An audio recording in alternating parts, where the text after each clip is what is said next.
Many large enterprise organizations conclude that startups are hard to work with. Well, guess what? Startups often feel like large enterprises are hard to work with. Capital Factory can serve as an advisor and a connector. We speak both corporate and we speak startup. We have the unique position to have for years been sitting in between the corporates and the startups.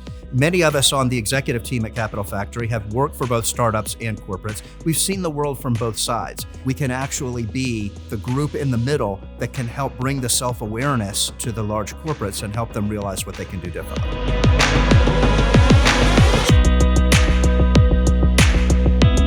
Startup Academy is an academy that helps large enterprise organizations figure out how to effectively work with early stage organizations like startups. We want to spend hours with them digging in, learning their challenges that they're having. And then we go out and scour the community in Texas for the most innovative startups and help bring them to the table to introduce them to one another. The enterprise organizations are learning the best practices for engaging with startups and being really effective at doing that.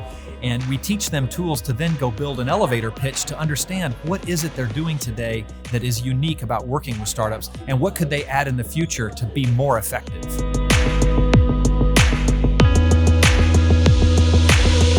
It was a really good mix of organizations, so from AWS to ExxonMobil to SAIC and to ourselves. We've already been able to meet a bunch of companies. That's really the biggest key for us, to find emerging technologies, startup companies that are providing innovative solutions that we can not normally see in the space that we're in right now. So coming down to the Innovation Council, coming down to Austin, has really been enlightening, and an opportunity to meet some of these great startups that have new technologies and innovation that we can bring to bear. I think any organization that's in the innovation community and working with startups and working with the ecosystem would benefit from being part of this program.